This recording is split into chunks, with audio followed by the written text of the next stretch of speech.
ಸಂಸತ್ ಭವನಕ್ಕೆ ನಮಸ್ಕಾರ ಮಾಡಿ ಕೊನೆಗೆ ನೋಡಿದ್ರೆ ಸಂಸತ್ ಭವನವನ್ನೇ ಬದಲಾಯಿಸಿದ್ರು. ಇವತ್ತು ಸಂವಿಧಾನಕ್ಕೆ ನಮಸ್ಕಾರ ಮಾಡಿದ್ದಾರೆ, ಸಂವಿಧಾನವನ್ನೇ ಬದಲಾಯಿಸ್ತಾರೆ. ಈ ಕಾಂಗ್ರೆಸ್ಸಿನ ಹಣೆ ಬರವೇ ಹಾಗೆ 75 ವರ್ಷಗಳಲ್ಲಿ ಬೊಗಳೆ ಬಿಡುವುದು, ಸುಳ್ಳು ಹೇಳುವುದು ಮತ್ತು ಎಲ್ಲಾ ಕಡೆ ಶಂಕುಸ್ಥಾಪನೆ ಮಾಡುವುದು, ಅರ್ಧಬರ್ಧ ಕೆಲಸವನ್ನ ಹಾಗಾಗಿ ಬಿಟ್ಟು ಅಧಿಕಾರದಿಂದ ಓಡುವುದು. ಇವತ್ತು ಅಂಬೇಡ್ಕರ್ ಸಂವಿಧಾನ ಅಂತ ಹೇಳ್ತಿರಲ್ಲ, ಜಾತ್ಯತೀತ ಸೆಕ್ಯುಲರ್ ಅನ್ನುವ ಶಬ್ದವನ್ನ ಸೇರಿಸಕೂಡದು ಅಂತ ಹೇಳಿದವರು ಯಾರು? ಮೋದಿಯವರು ಅವರ ಕಾರ್ಯಾಚರಣೆ ಇತ್ಯಾದಿಗಳ ಬಗ್ಗೆ ಮಾತಾಡ್ಲಿಕ್ಕೆ ನಾಲಿಗೆ ತುರಿಸ್ತದೆ. ಕೋಲ್ಕತ್ತಾದಲ್ಲಿ ತರಬೇತಿ ವೈದ್ಯರ ಮೇಲೆ ಅಮಾನುಷವಾಗಿ ನಡೆದಂತ ಅತ್ಯಾಚಾರ ಮತ್ತು ಹತ್ಯೆ ನಿಮಗೆ ಅದರ ಗಮನಕ್ಕೆ ಬರುವುದಿಲ್ಲ. ರಾಜ್ಯಪಾಲರ ಭವನ ಮತ್ತು ರಾಷ್ಟ್ರಪತಿ ಭವನವನ್ನ ತಮ್ಮ ಅಡುಗೆ ಕೋಣೆ ರೀತಿಯಲ್ಲಿ ಬಳಸಿಕೊಂಡಿದ್ದಿದ್ರೆ ಅದು ಕಾಂಗ್ರೆಸ್ಸಿನ ಶ್ರೇಯಸ್ಸು, ಬೇರೆ ಸರ್ಕಾರದ್ದಲ್ಲ.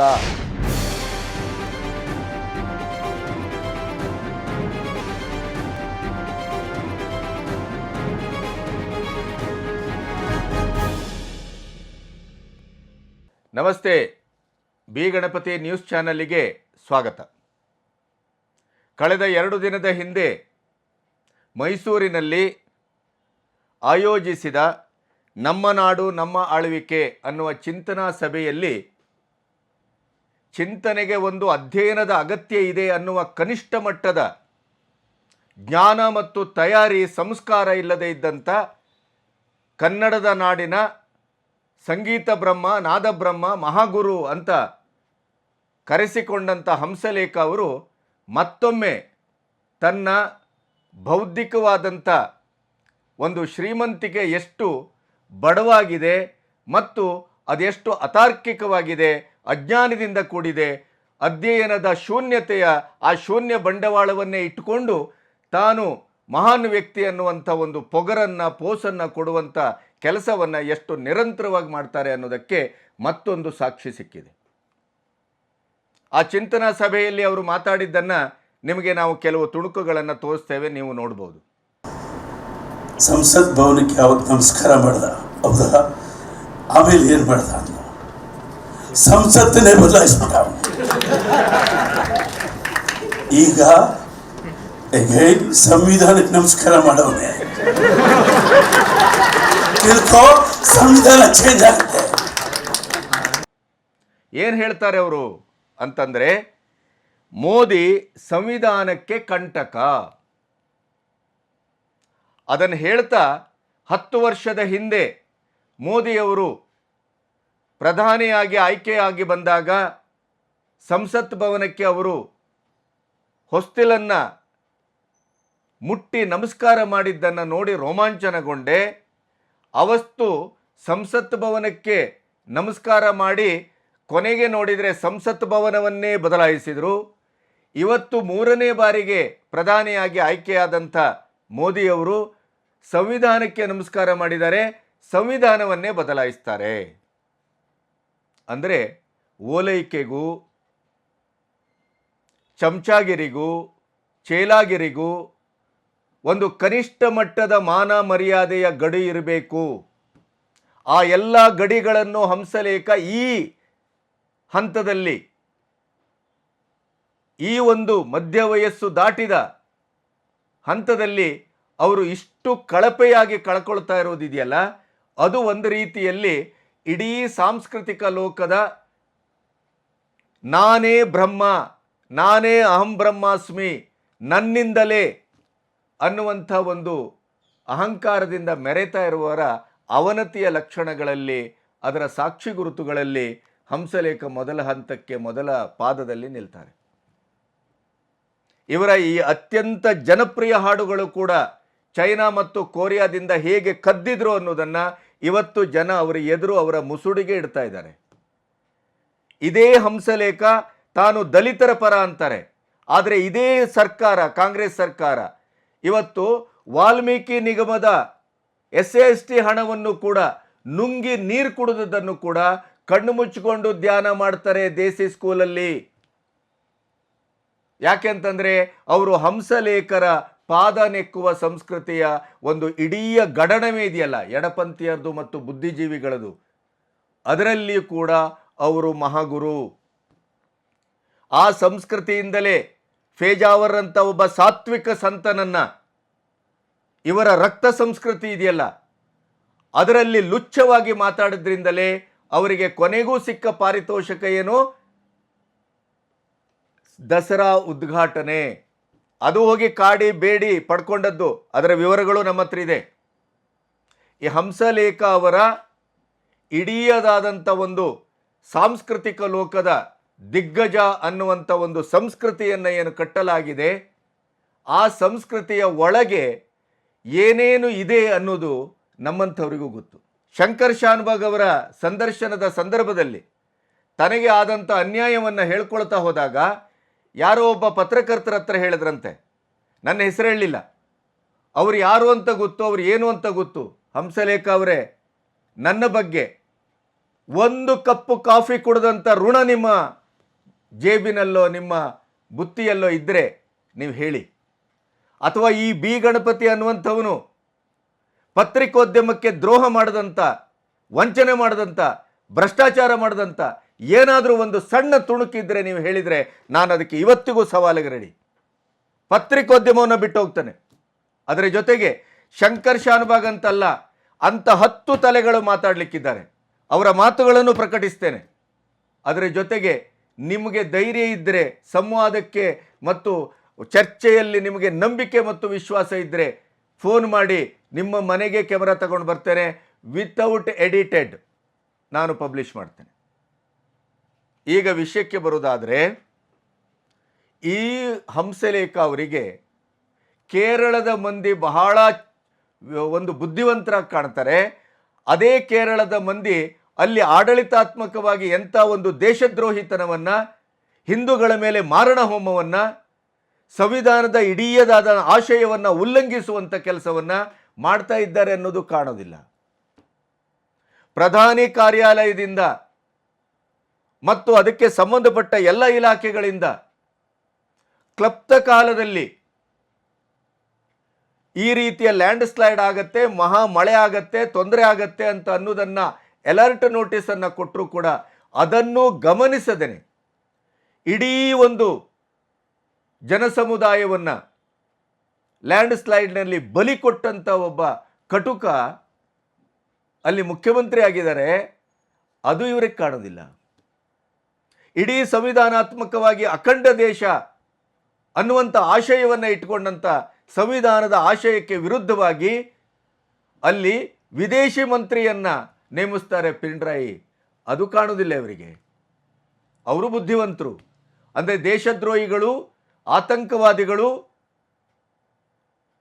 ಎಲ್ಲರೂ ಹಂಸಲೇಖನಂಥ ಬುದ್ಧಿಜೀವಿಗಳಿಗೆ, ಎಡಪಂಥೀಯರಿಗೆ ಮತ್ತು ಕಾಂಗ್ರೆಸ್ಸಿನ ಬೂಟು ನೆಕ್ಕುವ ಸಂಸ್ಕೃತಿಯನ್ನು ಪ್ರತಿ ಕ್ಷಣ ಆಚರಿಸುವಂಥವರಿಗೆ ಅದು ಬುದ್ಧಿವಂತರ ಒಂದು ಪಡೆಯಾಗಿ ಕಾಣುತ್ತೆ, ದೇಶಭಕ್ತರ ಪಡೆಯಾಗಿ ಕಾಣುತ್ತೆ. ಏನು ಮಾತಾಡಿದ್ರಿ ನೀವು? ಸಂವಿಧಾನದ ಭವನವನ್ನು ಬದಲಾಯಿಸಿದ್ದು ಯಾರು ಬದಲಾಯಿಸಿದ್ದು? ಅಧ್ಯಯನ ಇದೆಯಾ ನಿಮಗೆ? ತಿಳುವಳಿಕೆ ಇದೆಯಾ? ಯಾಕೆ ವಯಸ್ಸಾಗಿದೆ? ನಿಮಗೆ ಗೊತ್ತಿಲ್ಲದೆ ಇದ್ದ ಕ್ಷೇತ್ರದಲ್ಲಿ ಯಾಕೆ ನಾನು ಮಹಾಮೇಧಾವಿ ಅಂತ ಮಾತಾಡುವಂಥ ಈ ಬೂಟಾಟಿಕೆಯನ್ನು ಯಾಕೆ ಮಾಡ್ತೀರಿ? ನಿಮ್ಮ ಮೇಲೆ ಇದ್ದ ಕನಿಷ್ಠ ಮಟ್ಟದ ಗೌರವ ಕೂಡ ಈ ನೀವು ಸಂಪೂರ್ಣವಾಗಿ ನಾಶ ಆಗ್ತಾ ಇದೆ. ಯಾಕೆ ಗೊತ್ತಾ? ಇದೇ ಸಂಸತ್ ಭವನ, ಹಳೆಯ ಸಂಸತ್ ಭವನ ಜೀರ್ಣಗೊಂಡಿದೆ. ಹೊಸ ಸಂಸತ್ ಭವನವನ್ನು ಕಟ್ಟಬೇಕಾದಂಥ ಅನಿವಾರ್ಯತೆ ಇದೆ ಅಂತ ಪ್ರಸ್ತಾವನೆಯನ್ನು ಮಂಡಿಸಿದ್ದು UPA ಸರ್ಕಾರ, ಶ್ಯಾಡೋ ಪ್ರಧಾನಿಯಾಗಿದ್ದಂಥ ಸೋನಿಯಾ ಗಾಂಧಿ ಅವರ ನೇತೃತ್ವದಲ್ಲಿ. ನೆನಪಿದೆಯಾ ನಿಮಗೆ? ಈ ಕಾಂಗ್ರೆಸ್ಸಿನ ಹಣೆ ಬರವೇ ಹಾಗೆ 75 ವರ್ಷಗಳಲ್ಲಿ ಬೊಗಳೆ ಬಿಡುವುದು, ಸುಳ್ಳು ಹೇಳುವುದು ಮತ್ತು ಎಲ್ಲ ಕಡೆ ಶಂಕುಸ್ಥಾಪನೆ ಮಾಡುವುದು, ಅರ್ಧಬರ್ಧ ಕೆಲಸವನ್ನು ಹಾಗಾಗೆ ಬಿಟ್ಟು ಅಧಿಕಾರದಿಂದ ಓಡುವುದು ನಾವು ನೋಡದೇ ಇದ್ದ ಸಂಸ್ಕೃತಿ ಅಲ್ಲ. ಈ 10 ವರ್ಷದಲ್ಲಿ ಮೋದಿ ಮಾಡಿದ್ದೇನು? ಈ ಇಡೀ ಕಾಂಗ್ರೆಸ್ಸಿನ 75 ವರ್ಷದ ಆಡಳಿತದಲ್ಲಿ ಎಲ್ಲೆಲ್ಲಿ ಶಂಕುಸ್ಥಾಪನೆಯ ಮಾಡಿದಾರೋ, ಎಲ್ಲೆಲ್ಲಿ ಸುಳ್ಳು ಆಶ್ವಾಸನೆಯನ್ನು ಕೊಟ್ಟಿದ್ದಾರೋ ಅವೆಲ್ಲವನ್ನು ಅರ್ಧಮರ್ಧ ಆಗಿದ್ದಂಥ ಎಲ್ಲ ಕೆಲಸಗಳನ್ನು ಸಮಯದ ಮಿತಿಯಲ್ಲಿ ಶಂಕುಸ್ಥಾಪನೆ ಆದಂಥ ಎಲ್ಲ ಕೆಲಸಗಳನ್ನು ಮುಗಿಸಿದ ಶ್ರೇಯಸ್ಸು ಇತಿಹಾಸದಲ್ಲಿದ್ದರೆ ಅದು ಮೋದಿಯವರಿಗೆ ಸಲ್ಲಬೇಕು. ಪ್ರಸ್ತಾವನೆ ಮಾಡಿದ್ದವರು ಆಗಿನ ಸಭಾಪತಿಯಾಗಿದ್ದಂಥ ಮೀನಾ ಕುಮಾರಿ ಅವರು ಅದನ್ನು ಒಪ್ಪುತ್ತಾರೆ. ಅಂಥ ಪ್ರಸ್ತಾವನೆ 10 ವರ್ಷಗಳ ಹಿಂದೆ ಎಷ್ಟು ಕೋಟಿ ಬಜೆಟನ್ನು ಅದಕ್ಕೆ ನಿಗದಿಪಡಿಸಲಾಗಿತ್ತೋ ಅದಕ್ಕಿಂತ 350-400 ಕೋಟಿ ಬಜೆಟ್ಟಿನ ಕಡಿಮೆಯಲ್ಲಿ ನಿಗದಿತ ಅವಧಿಯಲ್ಲಿ ಹೊಸ ಸಂಸತ್ ಭವನವನ್ನು ಕಟ್ಟಿದ್ದಿದ್ರೆ ಅದು ಮೋದಿಯವರು ಕಟ್ಟೋಣವನ್ನು ಮಾಡಿದರು, ಪ್ರಸ್ತಾವನೆ ಮಾಡಿದ್ದವರಲ್ಲ. ಈಗ ನೀವೇನು ಹೇಳ್ತೀರಿ? ಸಂಸತ್ ಭವನದ ಬಾಗಿಲಿಗೆ ನಮಸ್ಕಾರ ಮಾಡಿದ ಮೋದಿ ಸಂಸತ್ತನ್ನೇ ಬದಲಾಯಿಸಿದರು. ಏನು ಮನೆ ಕಟ್ಕೊಂಡಿಲ್ಲಲ್ವಾ? ಸರ್ಕಾರದ ಹಣದಿಂದ ಕೋಟಿ ಕೋಟಿ ತೆಗೆದುಕೊಂಡು ದೇಸಿ ಸ್ಕೂಲನ್ನು ಕಟ್ಟಿಲ್ಲಲ್ಲ? ದೇಸಿ ಸ್ಕೂಲಲ್ಲಿ ಎಲ್ಲ ಬಡವರಿಗೆ, ಹಿಂದುಳಿದವರಿಗೆ, ದಲಿತರಿಗೆ ಎಲ್ಲರಿಗೂ ನಾವು ಫ್ರೀ ಶಿಕ್ಷಣ ಕೊಡ್ತೇವೆ ಅಂತೇಳಿ 3-4 ತಿಂಗಳಿಗೆ 25,000 ವಸೂಲು ಮಾಡೋದು ವಿಡಿಯೋ ಇದೆ, ಆಡಿಯೋ ಇದೆ ನಮ್ಮ ಹತ್ರ. ಇದೇ ಬೀದರ್ನಿಂದ ಬಂದು ನಿಮ್ಮ ಹತ್ರ ಕಲಿಬೇಕು ಅಂತ ಹೇಳಿದವರು ನೀವು ಮತ್ತು ನಿಮ್ಮ ಶ್ರೀಮತಿಯವರು ಆಡಿದ ಮಾತುಗಳೆಲ್ಲವೂ ದಾಖಲೆ ಇದೆ, ಕೊಡಬೇಕಾ? RTI ಹಾಕಿದ್ದೇವೆ. ಸರ್ಕಾರದಿಂದ ಮಹಾಗುರುಗಳು ಎಷ್ಟೆಲ್ಲ ಕಪ್ಪ ಕಾಣಿಕೆ ಪಡೆದಿದ್ದಾರೆ ಅನ್ನೋದನ್ನು ಸದ್ಯದಲ್ಲೇ ಹೊರಗಡೆ ಹಾಕ್ತೇವೆ. ಬರೀ ಸುಮ್ಮನೆ ಮಾತಾಡೋದಿಲ್ಲ. ಸಂಸತ್ ಭವನದ ಪ್ರಸ್ತಾವನೆ ಮಾಡಿದ್ದು ಯಾರು ಅನ್ನುವಂಥ ಕನಿಷ್ಠ ಜ್ಞಾನ ಇಲ್ಲದೆ ಇದ್ದವರು ನೀವು ಸಂಸತ್ ಭವನವನ್ನೇ ಬದಲಾಯಿಸಿದ್ರು ಅಂತ ಪುಟಗೋಸಿ ಚಪ್ಪಾಳೆ ತಗೊಳ್ತೀರಲ್ಲ, ನಾಚಿಕೆ ಆಗೋದಿಲ್ಲ ಈ ಬೌದ್ಧಿಕ ಶೂನ್ಯತೆಗೆ?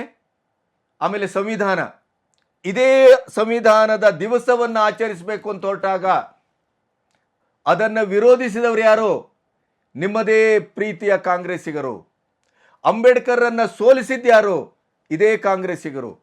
ಅಂಬೇಡ್ಕರ್ಗೆ ಭಾರತ ರತ್ನವನ್ನು ಒಂದು ಕೊಡಬೇಕಾದಂಥ ಕನಿಷ್ಠ ಮಟ್ಟದ ಒಂದು ಗೌರವವನ್ನು ತೋರಿಸದೇ ಇದ್ದಂಥ ಮತ್ತು ಸ್ವತಃ ನೆಹರು ಅವರು ತಾನೇ ಭಾರತ ರತ್ನವನ್ನು ಪಡ್ಕೊಂಡಂಥ ಸ್ವಘೋಷಿತರು ಯಾರು? ಇದೇ ಕಾಂಗ್ರೆಸ್ಸಿಗರು. ಇದೇ ಅಂಬೇಡ್ಕರ್ರು ತೀರಿಕೊಂಡಾಗ ಅವರಿಗೆ ಡೆಲ್ಲಿಯಲ್ಲಿ ಒಂದು ಹಿಡಿಯ ಜಾಗವನ್ನು ಕೊಡದೇ ಇದ್ದಂಥ ನೀಚತನವನ್ನು ಮಾಡಿದವರು ಯಾರು? ಇತಿಹಾಸದಲ್ಲಿ ದಾಖಲಾಗಿದೆ. ಯಾರು? ಕಾಂಗ್ರೆಸ್ಸಿಗರ, BJPಗರ, ಜನಸಂಘವ? ಯಾರು? ಇದೇ ಕಾಂಗ್ರೆಸ್ಸಿಗರು ತಾನೆ. ಇದೇ ಅಂಬೇಡ್ಕರ್ರ ಬಗ್ಗೆ ಯಾವುದೆಲ್ಲ ಈ ದೇಶದಲ್ಲಿ ಅವರ ಬಗ್ಗೆ ಒಂದು ಗೌರವಾರ್ಥವಾಗಿ ಮಾಡಬೇಕಾದಂಥ ಯಾವ ಕೆಲಸವನ್ನು ಮಾಡದೇನೆ ಅಂಬೇಡ್ಕರ್ರನ್ನು ಯಕ್ಕಶ್ಚಿತವಾಗಿ ಕಂಡವರು ಯಾರು 75 ವರ್ಷದಲ್ಲಿ? ಇದೇ ಕಾಂಗ್ರೆಸ್ಸಿಗರು. ಇದೇ ಮೋದಿಯವರು ಬಂದ ಮೇಲೆ ಅಂಬೇಡ್ಕರ್ ಹೆಸರಲ್ಲಿ ಏನೇನು ಆಗಿದೆ ಅನ್ನೋದನ್ನು ಲಿಸ್ಟ್ ಕೊಡಬೇಕೇನೋ? ಇದೇ ನಮ್ಮ ಹತ್ರ ಲಿಸ್ಟು. ನಿಮ್ಮ ಕಾಂಗ್ರೆಸ್ಸಿಗರು ಏನು ಮಾಡಿದ್ದಾರೆ, ಅದೇ ಅಂಬೇಡ್ಕರ್ ಹೆಸರಿನಲ್ಲಿ ಏನೇನು ಅತ್ಯಂತ ಅದ್ಭುತವಾದಂಥ ಕೆಲಸ ಆಗಬೇಕಾಗಿತ್ತೋ, ಚಾರಿತ್ರಿಕವಾಗಿ ಮುಂದಿನ ಜನಾಂಗಕ್ಕೆ ಅದನ್ನು ಕೊಡಬೇಕಾಗಿತ್ತೋ ಅದನ್ನು ಕೊಟ್ಟಿದ್ದು ಮೋದಿ ಅನ್ನೋದಕ್ಕೆ ನಮ್ಮ ಹತ್ರ ದಾಖಲೆ ಇದೆ. ಬೇಕಾ ನಿಮಗೆ? ಗೊತ್ತಿದೆಯಾ ನಿಮಗೆ? ಅಂಬೇಡ್ಕರ್ ಬಗ್ಗೆ ಮಾತಾಡ್ತೀರಿ. ಇವತ್ತು ಅಂಬೇಡ್ಕರ್ ಸಂವಿಧಾನ ಅಂತ ಹೇಳ್ತಿರಲ್ಲ, ಜಾತ್ಯತೀತ ಅಥವಾ ಸೆಕ್ಯುಲರ್ ಅನ್ನುವ ಶಬ್ದವನ್ನು ಸೇರಿಸಕೂಡದು ಅಂತ ಹೇಳಿದ್ದವ್ರು ಯಾರು? ಇದೇ ಅಂಬೇಡ್ಕರ್. ಆದರೆ ಏನು ಮಾಡಿದ್ರಿ ಕಾಂಗ್ರೆಸ್ನವರು? ಸೇರಿಸಿದ್ರು ಅಲ್ಲ.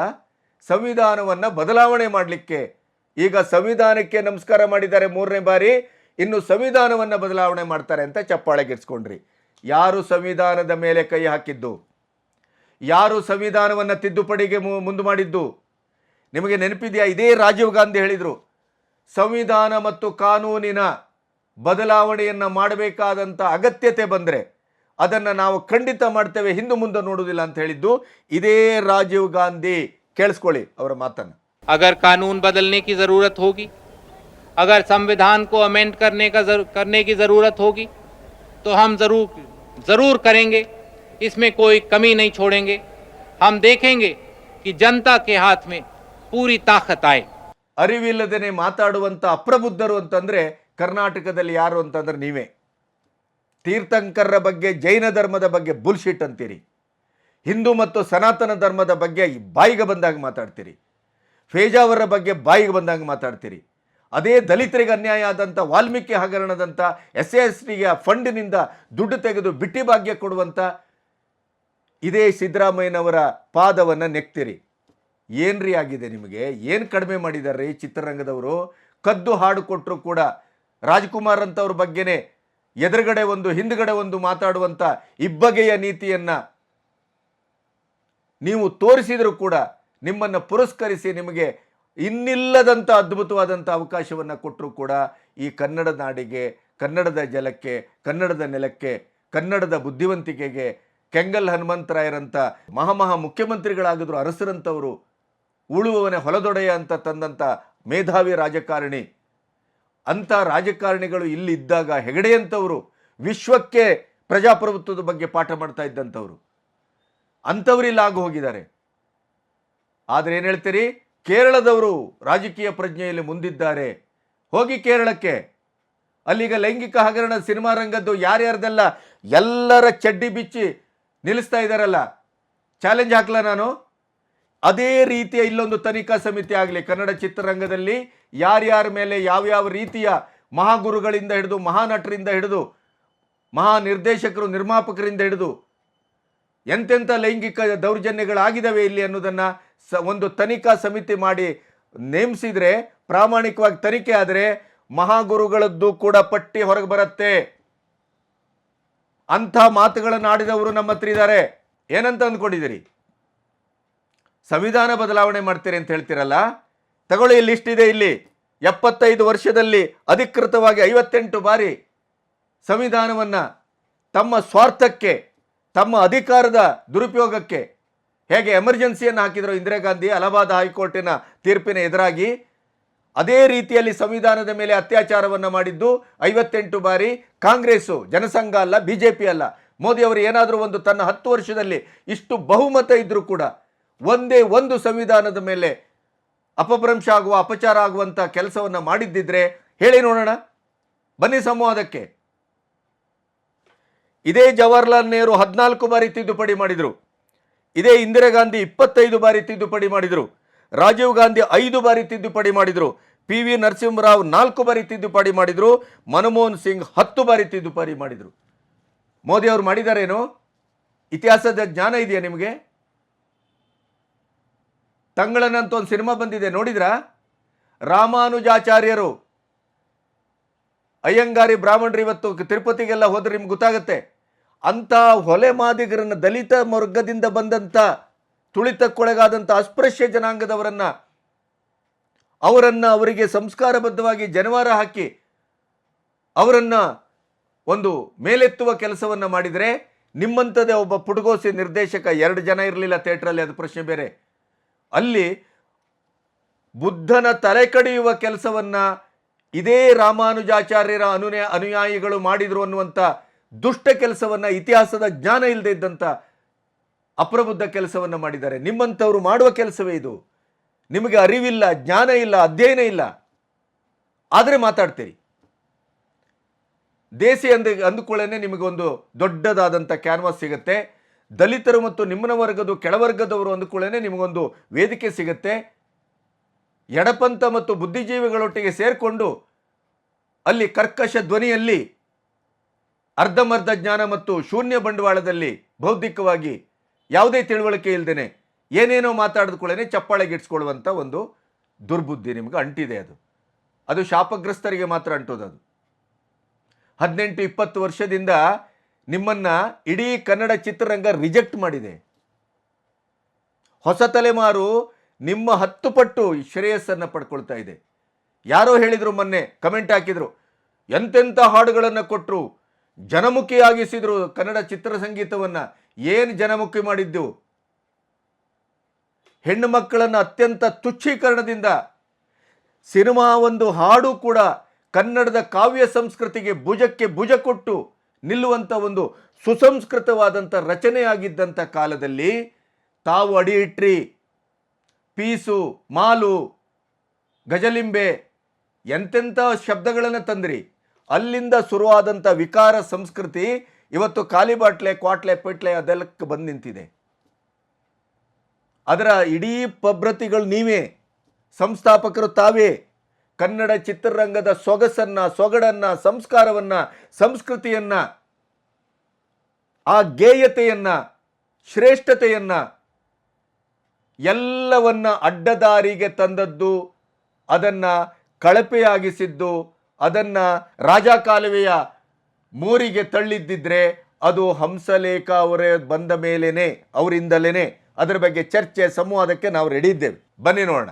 ನೀವು ಮಾಡಿದ ಕೆಲಸಲ್ಲೇ ನಿಮಗೆ ಮೂಲದಲ್ಲಿ ಗಟ್ಟಿ ಇಲ್ಲ, ಶುದ್ಧತೆ ಇಲ್ಲ, ದೇಸಿ ಸಂಸ್ಕೃತಿ ಅಂತ ಕಟ್ಕೊಂಡಿದ್ದೀರಿ. ನಿಮ್ಮದೆಲ್ಲ ಹಾಡುಗಳ ಕದ್ದದ್ದು ವಿದೇಶದಿಂದ. ಕನ್ನಡದ ರಾಜ್ಕುಮಾರ್ ಹಾಡನ್ನೇ ನೀವು ಮತ್ತೆ ಅದಕ್ಕೆ ಪುನರಾವರ್ತನೆ ಮಾಡಿ ಕದ್ದು ಮಾಡಿದಂಥ ದಾಖಲೆಗಳು ಇದೆ. ಕನ್ನಡದ ಟ್ಯೂನನ್ನೇ ಕದ್ದು ಹಂಸಲೇಖ ಅವರು ಮಾಡಿದ್ದು ಅಂತಲೇ ವಿಡಿಯೋ ಬಿಡ್ತಾ ಇದ್ದಾರೆ. ಇಂಥ ಒಂದು ಅಪಸಂಸ್ಕೃತಿಯನ್ನ, ಕೊಳಕು ಸಂಸ್ಕೃತಿಯನ್ನ ಕನ್ನಡ ಚಿತ್ರರಂಗಕ್ಕೆ ದಾರಿ ಎರೆದಿದ್ದರೆ ಅದು ತಾವು. ಅಂಥವರು ನೀವು ಮೋದಿಯವರನ್ನ ಸಂವಿಧಾನದ ಕಳಂಕ ಅಂತೀರಿ. ಹೇಗೆ ಅದನ್ನು ಸಮರ್ಥಿಸ್ತೀರಿ? ನಿಮಗೆ ಮೋದಿಯವರು ಅವರ ಕಾರ್ಯಾಚರಣೆ ಇತ್ಯಾದಿಗಳ ಬಗ್ಗೆ ಮಾತಾಡಲಿಕ್ಕೆ ನಾಲಿಗೆ ತುರಿಸ್ತದೆ. ಅದೇ ನಿಮಗೆ ಕೋಲ್ಕತ್ತಾದಲ್ಲಿ ತರಬೇತಿ ವೈದ್ಯೆಯ ಮೇಲೆ ಅಮಾನುಷವಾಗಿ ನಡೆದಂಥ ಅತ್ಯಾಚಾರ ಮತ್ತು ಹತ್ಯೆ ನಿಮಗೆ ಅದರ ಗಮನಕ್ಕೆ ಬರುವುದಿಲ್ಲ. ನೇಹನಂತ ಭೀಕರವಾದ ಹಾಡು ಹಗಲೇ ಕೊಲೆ ನಡೆಯುತ್ತದೆ, ಅದು ಗಮನಕ್ಕೆ ಬರುವುದಿಲ್ಲ. ಅಂಜಲಿ ಅಂತವರ ಬೀಭತ್ಸ ಹತ್ಯೆ ಆಗತ್ತೆ, ಅದು ನಿಮ್ಮ ಗಮನಕ್ಕೆ ಬರುವುದಿಲ್ಲ. ರಾಗಿಗುಡ್ಡದಲ್ಲಿ ಹಿಂದೂಗಳ ಹೆಣ್ಣುಮಕ್ಕಳ ಮೇಲೆ ಈ ಅಲ್ಪಸಂಖ್ಯಾತ ಹುಡುಗರು ಮಾರಣಾಂತಿಕವಾಗಿ ಹಲ್ಲೆ ಮಾಡ್ತಾರೆ, ಅದು ನಿಮ್ಮ ಗಮನಕ್ಕೆ ಬರುವುದಿಲ್ಲ. ಬಾಂಗ್ಲಾದಲ್ಲಿ ಇಡೀ ವಿಶ್ವವೇ ಪ್ರತಿಭಟಿಸ್ತಾ ಇದೆ, ತಲೆ ತಗ್ಗಿಸ್ತಾ ಇದೆ. ಸ್ವತಃ ಮುಸ್ಲಿಂ ಮೂಲಭೂತವಾದಿ ಸಂಘಟನೆಯ ಅದರ ಮುಖ್ಯಸ್ಥರೇ ಅದನ್ನು ಖಂಡಿಸಿದ್ದಾರೆ. ಆದರೆ ಅಲ್ಲಿಯ ಹಿಂದೂಗಳು ಅನ್ನುವ ಕಾರಣಕ್ಕಾಗಿ ಗಾಜಾ ಪೆಟ್ಟಿಗೆಯಲ್ಲಿ ನಡೆದಾಗ ನಿಮಗೆ ಎಲ್ಲರಿಗೂ ಅಂಡಿಗೆ ಬೆಂಕಿ ಬೀಳ್ತದೆ, ಒಲೆವಿಲೆ ಅಂತ ಒದ್ದಾಡ್ತೀರಿ. ಇಲ್ಲಿ ನಿಂತಲ್ಲೇ ಪ್ರತಿಭಟನೆ ಮಾಡ್ತೀರಿ, ಕೂಗ್ತೀರಿ, ಅವರಿಗೆ ಸಹಮತವನ್ನು ವ್ಯಕ್ತಪಡಿಸ್ತೀರಿ. ಯಾಕೆಂದರೆ ಮುಸ್ಲಿಮರಲ್ಲ, ಹಿಂದೂಗಳು ಮನುಷ್ಯರಲ್ಲ, ಹಿಂದೂಗಳು ಈ ದೇಶದವರು ಅಲ್ಲ. ಅವರ ಮೇಲೆ ಮಾರಣಾಂತಿಕವಾಗಿ ಅಲ್ಲಿ ಮಾರಣ ಹೋಮ ನಡೀತಾ ಇದೆ, ಭೀಭತ್ಸವಾಗಿ. ಅದು ನಿಮಗೆ ಕಾಣುವುದಿಲ್ಲ. ಅದರ ಬಗ್ಗೆ ಕಾಂಗ್ರೆಸ್ಸು ಇಂಡಿ ಕೂಟ ಮಾತಾಡಿಲ್ಲ, ಅದು ಕಾಣುವುದಿಲ್ಲ ನಿಮಗೆ. ಇದೇ ಮುಖ್ಯಮಂತ್ರಿ ಸಿದ್ದು ಅವರು ಇವತ್ತು ಮೂಡ ಹಗರಣದಲ್ಲಿ, ವಾಲ್ಮೀಕಿ ಹಗರಣದಲ್ಲಿ ಪ್ರಾಥಮಿಕ ತನಿಖೆಯಲ್ಲಿ ಅವರಿಂದ ತಪ್ಪಾಗಿದೆ ಅನ್ನೋದು, ಯಾಕೆಂದ್ರೆ ಅವರ ಕೈಯಲ್ಲೇ ಇಲಾಖೆ ಇದೆ, ಅವರಿಗೆ ಗೊತ್ತಿಲ್ಲ ಅಂತ ಹೇಳುವಂಥದ್ದು ಶುದ್ಧ ಸುಳ್ಳು ಅನ್ನೋದು ಸಾಬೀತಾಗ್ತಾ ಇದೆ. ರಾಜ್ಯಪಾಲರನ್ನ ಕೇಂದ್ರಪಾಲರು ಅಂತ ಅಂತೀರಿ. ಯಾವ ಬಾಯಲ್ಲಿ ಹೇಳ್ತೀರಿ? ಇಷ್ಟು ಮರೆವು ಅಡರಿದೆಯಾ ನಿಮಗೆ? ಹಂಸರಾಜ್ ಭಾರದ್ವಾಜ್ ಕಾಲದಲ್ಲಿ ಬೀದಿಯಲ್ಲಿ ಬಿಜೆಪಿ ಸರ್ಕಾರವನ್ನು ಅಡಕ ಮಾಡಲಿಲ್ವೇನೋ? ರಾಜ್ಯಪಾಲರ ಭವನವನ್ನು ಅತಿ ಹೆಚ್ಚು ದುರುಪಯೋಗ ಪಡಿಸ್ಕೊಂಡು ಜನತಂತ್ರ ವ್ಯವಸ್ಥೆಯಲ್ಲಿ ಅಧಿಕಾರಕ್ಕೆ ಬಂದಂಥ, ಜನ ಆರಿಸಿ ಕಳಿಸಿದಂಥ, ಸಾಂವಿಧಾನಿಕ ಅಧಿಕಾರದಲ್ಲಿದ್ದಂಥ ಎಷ್ಟು ಸರ್ಕಾರವನ್ನು ಉರುಳಿಸಿಲ್ಲ ಕಾಂಗ್ರೆಸ್ ಸರ್ಕಾರ. ರಾಜ್ಯಪಾಲರ ಭವನ ಮತ್ತು ರಾಷ್ಟ್ರಪತಿ ಭವನವನ್ನು ತಮ್ಮ ಅಡುಗೆ ಕೋಣೆ ರೀತಿಯಲ್ಲಿ ಬಳಸಿಕೊಂಡಿದ್ದಿದ್ರೆ ಅದು ಕಾಂಗ್ರೆಸ್ಸಿನ ಶ್ರೇಯಸ್ಸು, ಬೇರೆ ಸರ್ಕಾರದ್ದಲ್ಲ. ಇಷ್ಟರ ಮಟ್ಟಿಗೆ ಜ್ಞಾನ ಇಲ್ಲಲ್ಲ ನಿಮಗೆ? ಸಂವಿಧಾನಾತ್ಮಕವಾಗಿ ಆಯ್ಕೆಯಾದಂಥ ರಾಜ್ಯಪಾಲರು ಇಂಥ ಒಂದು ಘಟನೆ ಆದಾಗ ಅದಕ್ಕೆ ಪ್ರಾಸಿಕ್ಯೂಷನ್ಗೆ ಅವಕಾಶ ಕೊಟ್ಟಿದ್ದಾರೆ. ಮೊನ್ನೆ ಹೈಕೋರ್ಟ್ ಜಡ್ಜರೇ ಹೇಳಿದ್ದು, ತೀರ್ಮಾನ ಕೊಟ್ಟಿಲ್ವಲ್ಲ, ಏನು ತಪ್ಪಾಯಿತು, ರಾಜ್ಯಪಾಲರಿಂದ ಏನು ತಪ್ಪಾಗಿದೆ ಅಂತ ಕೇಳಿದ್ದಾರೆ ಅವರು.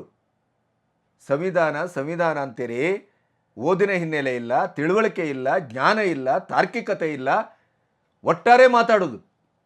ಏನು ಅಂತ ಮಾತಾಡ್ತೀರಿ? ಎಷ್ಟು ಅಂತ ಮಾತಾಡ್ತೀರಿ? ಸುಳ್ಳನ್ನು ಎಷ್ಟು ಸಮರ್ಥಿಸ್ತೀರಿ?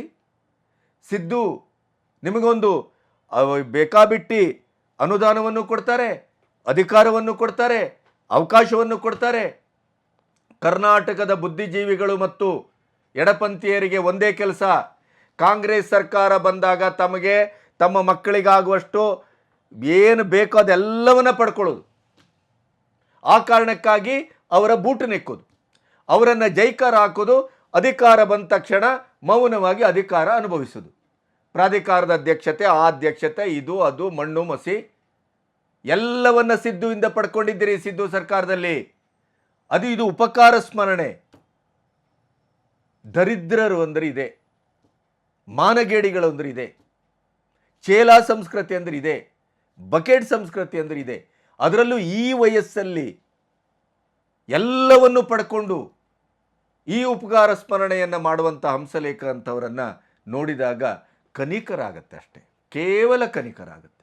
ನೀವು ಸಂವಿಧಾನದ ಬಗ್ಗೆ ಮಾತಾಡ್ತೀರಿ, ಪ್ರಜಾತಂತ್ರ ವ್ಯವಸ್ಥೆಯ ಬಗ್ಗೆ ಮಾತಾಡ್ತೀರಿ, ಆದರೆ ಒಂದು ಸಂವಿಧಾನಾತ್ಮಕವಾದಂಥ ಹುದ್ದೆಗೆ ಒಂದು ಕನಿಷ್ಠ ಮಟ್ಟದ ಗೌರವವನ್ನು ಕೊಡಬೇಕು ಅನ್ನುವಂಥ ಪ್ರಜ್ಞೆ ಇಲ್ಲದ ಮಹಾಗುರು ನೀವು.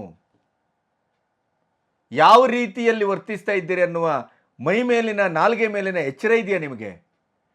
ಮೋದಿಯವ್ರಿಗೆ ಏನು ಮಾತಾಡ್ತೀರಿ? ಅವನು ಇವನು ಅಂತ ಮಾತಾಡ್ತೀರಿ ನೀವು. ನಿಮ್ಮ ಕಾಂಗ್ರೆಸ್ಸಿನ ಬುದ್ಧಿಜೀವಿಗಳ ಎಡಪಂಥೀಯರ ಧೋರಣೆ ಅದು. ರಾಷ್ಟ್ರಪತಿ ದ್ರೌಪದಿ ಮುರ್ಮು ಬುಡಕಟ್ಟು ಜನಾಂಗದಿಂದ ಬಂದಂಥವರು. ಅಂಥ ಒಬ್ಬ ಮಹಿಳೆಯ ಬಗ್ಗೆನೇ, ಅವರ ಬಗ್ಗೆನೇ ಏಕವಚನವನ್ನು ಬಳಸಿದ್ದೀರಿ. ಅವರ ಬಣ್ಣದ ಬಗ್ಗೆ ಮಾತಾಡಿದ್ದೀರಿ ನಿಮ್ಮ ಕಾಂಗ್ರೆಸ್ನವರು. ನೀವಿವತ್ತೇನು ಮಾತಾಡ್ತಾ ಇದ್ದೀರಿ? ಅವನು ಇವನು ಅಂತ ಮಾತಾಡ್ತೀರಿ. ಎಂಥ ನೀಚತನಕ್ಕೆ ಇಳಿತಿದ್ದೀರಿ? ಸಂವಿಧಾನದ ಬಗ್ಗೆ ಮಾತಾಡುವ ನೈತಿಕತೆ ಇದೆಯಾ ನಿಮಗೆ? ಸಂವಿಧಾನ ಇದನ್ನೇ ಹೇಳುತ್ತೇನೋ? ರಾಜ್ಯಪಾಲರನ್ನು, ಪ್ರಧಾನಿಗಳನ್ನು, ರಾಷ್ಟ್ರಪತಿಗಳನ್ನು, ಇಂಥ ಸಾಂವಿಧಾನಿಕವಾದಂಥ ಹುದ್ದೆ, ಆ ಹುದ್ದೆಯಲ್ಲಿದ್ದವರು ನಿಮಗೆ ಇಷ್ಟವೋ ಇಷ್ಟ ಇಲ್ಲವೋ, ಈ ದೇಶದ ಪ್ರಧಾನಿ ಬಹುಮತದಿಂದ ಆರಿಸಿ ಕಳಿಸಿದ್ದಾರೆ. ಅಂಥ ಒಂದು ಹುದ್ದೆಗೆ ನೀವು ಏಕವಚನವನ್ನು ಬಳಸ್ತೀರಲ್ಲ, ನಿಮ್ಮ ಸಂಸ್ಕೃತಿ ಏನು ಅನ್ನೋದು ಅಲ್ಲೇ ಗೊತ್ತಾಗುತ್ತೆ. ತಮ್ಮ ಬುಡಕ್ಕೆ ಕುಂಬಳಕಾಯಲ್ಲ, ಪ್ರಾಣಿಯೇ ಕೊಳತು ಬಿದ್ದಿದೆ. ಒಂದೊಂದಾಗಿ ಹುಡುಕ್ತಾ ಹೋದರೆ ಅದರ ಇಡೀ ವಿಶ್ವರೂಪ ಮಹಾಗುರುದು ನಮ್ಮ ಕಣ್ಣೆದುರು ನಿಲ್ತದೆ. ಇಂಥ ಒಂದು ವ್ಯಕ್ತಿ ಯಾವ ರೀತಿ ಮಾತಾಡ್ತಾರೆ? ಕನಿಷ್ಠ ಮಟ್ಟದಲ್ಲಿ ಒಂದು ಚಾರಿತ್ರ್ಯ ಶುದ್ಧತೆ ಆದರೂ ಇದೆಯಾ ಈ ಮಾತಾಡುವವರಿಗೆ? ಮೋದಿಯವ್ರಿಗೆ ಮಾತಾಡ್ತಿರಲ್ಲ ನೀವು, ನಿಮಗೆ ಚಾರಿತ್ರ್ಯ ಶುದ್ಧತೆ ಇದೆಯಾ? ನಾಲಿಗೆ ಶುದ್ಧತೆ ಇದೆಯಾ? ಪ್ರಾಮಾಣಿಕತೆ ಇದೆಯಾ? ಹೇಳಿ ನೋಡೋಣ. ಮೋದಿಯವರನ್ನು ಇಷ್ಟೆಲ್ಲ ಮಾತಾಡ್ತಿರಲ್ಲ, ಉಕ್ರೇನ್ನಂಥ ಭಯಾನಕವಾದಂಥ ಸ್ಥಳಕ್ಕೆ 20 ಗಂಟೆ ಟ್ರೈನಲ್ಲಿ ಪ್ರಯಾಣ ಮಾಡಿದರು. ಅದು ಅವ್ರಿಗೆ ಗುಂಡಿಗೆ ಇರ್ರಿ. ಕೇಳ್ತಿರಲ್ಲ 56 ಇಂಚ್ ಏನು? ಅದು 56 ಇಂಚಲ್ಲ, 64 ಇಂಚ್ ಅದು. ನಿಮ್ಮಂಥವ್ರು ಮಾತಾಡ್ತೀರಿ ಅವ್ರ ಬಗ್ಗೆ. ಯಾವ ಯೋಗ್ಯತೆ ಇದೆ ಅಂತ ಮಾತಾಡ್ತೀರಿ? ರಿಜೆಕ್ಟ್ ಪೀಸ್ಗಳೆಲ್ಲ ಇವತ್ತು ಬಂದು ಆಳ್ವಿಕೆ ಬಗ್ಗೆ ಮಾತಾಡ್ತಾರೆ. ಕನಿಷ್ಠ ಜ್ಞಾನ ಇಲ್ಲ ನಿಮಗೆ. ಸಂಸತ್ ಭವನದ ಹೊಸ ಸಂಸತ್ ಭವನಕ್ಕೆ ಪ್ರಸ್ತಾವನೆ ಸಲ್ಲಿಸಿದವರು ಯಾರು? ಅದರ ಬಗ್ಗೆ ಜ್ಞಾನ ಇಲ್ಲ. ಇದೇ ಸಂವಿಧಾನದ ಬಗ್ಗೆ ಅಮೆಂಡ್ಮೆಂಟ್ ತಂದವರು ಯಾರು? ಅದಕ್ಕಾಗಿ ಮೊನ್ನೆ ಸ್ವಾತಂತ್ರ್ಯೋತ್ಸವದ ಭಾಷಣದಲ್ಲಿ ಹೇಳಿದರು ಮೋದಿಯವರು, ಸ್ವತಃ ಅಂಬೇಡ್ಕರ್ ಅವರೇ ಮತ್ತೆ ಅವತರಿಸಿ ಬಂದರೂ ಕೂಡ ಈ ದೇಶದ ಸಂವಿಧಾನವನ್ನು ಬದಲಾಯಿಸಲಿಕ್ಕಾಗೋದಿಲ್ಲ. ಯಾಕೆಂದರೆ ಸಂವಿಧಾನ ಅಷ್ಟು ಗಟ್ಟಿಯಾಗಿದೆ, ಅದನ್ನು ಮುಟ್ಟುವ ಧೈರ್ಯ ಯಾರೂ ಮಾಡಲಿಕ್ಕೆ ಸಾಧ್ಯ ಇಲ್ಲ. ये मोदी है जिसने देश में पहली बार संविधान दिवस मनाना शुरू किया. ये कांग्रेस वालों ने संविधान दिवस मनाने का विरोध किया था. पार्लियामेंट में भाषण है उनका. क्या बाबा साहब का ये अपमान है कि नहीं है? संविधान का अपमान है कि नहीं है? आप मान के चलिए और मोदी के शब्द लिख के रखिए. बाबा साहब आंबेडकर खुद आ जाए तो भी संविधान खत्म नहीं कर सकते हैं. ಅಷ್ಟಾಗಿಯೂ ಕೂಡ ಸಂವಿಧಾನ ಸಂವಿಧಾನ ಸಂವಿಧಾನ ಸಂವಿಧಾನಾತ್ಮಕವಾಗಿ 75 ವರ್ಷದಲ್ಲಿ ಕಾಂಗ್ರೆಸ್ಸು ಎಷ್ಟು ಆಡಳಿತವನ್ನು ಮಾಡಿದೆ ತೋರಿಸಿ. ಎಮರ್ಜೆನ್ಸಿಯನ್ನು ಹಾಕಿದವರು ಯಾರು? ಸಿಖ್ಖರ ಮಾರಣಹೋಮ ಮಾಡಿದವರು ಯಾರು? ಹಿಂದೂಗಳ ಮಾರಣಹೋಮಕ್ಕೆ ಕಾರಣವಾದಂಥವ್ರು ಯಾರು? ಪಾಪ್ಯುಲೇಷನ್ ಎಕ್ಸ್ಚೇಂಜ್ ಮಾಡಿ ಅಂತ ಹೇಳಿದ್ರು ಕೂಡ ಅಂಬೇಡ್ಕರನ್ನು ಬದಿಗೆ ತಳ್ಳಿ ಈ ದೇಶಕ್ಕೆ ನಿರಂತರವಾಗಿ ಮತಗಲಭೆಯನ್ನು, ಧರ್ಮಗಲಭೆಯನ್ನು, ಅಲ್ಪಸಂಖ್ಯಾತರು ಮತ್ತು ಬಹುಸಂಖ್ಯಾತರ ಮಧ್ಯೆ ರಕ್ತಪಾತವನ್ನು ತಂದಿಡಲಿಕ್ಕೆ ಅಂತಲೇ ಆಡಳಿತವನ್ನು ಮಾಡಿದವರು ಯಾರು? ಸಂವಿಧಾನಾತ್ಮಕವಾಗಿ ಟೆಂಪರರಿ ಅಂತ ಹಾಕಿದ್ದು 370, ಅದನ್ನು ಜನಾಧಿಕಾರದ ಮೂಲಕ ಸಂವಿಧಾನಾತ್ಮಕವಾಗಿ ಇವತ್ತು ಬರ್ಖಾಸ್ತುಗೊಳಿಸಲಾಗಿದೆ, ತೆರವುಗೊಳಿಸಲಾಗಿದೆ. ಇದೇ ನಿಮ್ಮ ಇಂಡಿಕೂಟ, ಮಾನಗೇಡಿ, ದೇಶದ್ರೋಹಿ ಇಂಡಿಕೂಟ.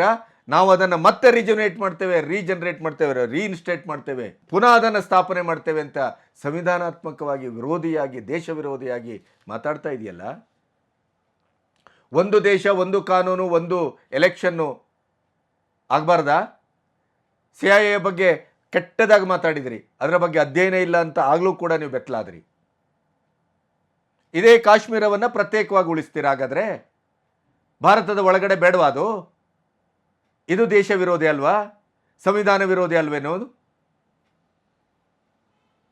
ಅವತ್ತು 370 ಹಾಕಬೇಕಾದ್ರೆ ಇದೇ ವಲ್ಲಭಾಯ್ ಪಟೇಲ್ ಯಾಕೆ ವಿರೋಧಿಸಿದರು? ಅದು ಸಂವಿಧಾನಾತ್ಮಕವಾದ ನಡೆ ಅಲ್ಲ ಅಂತ.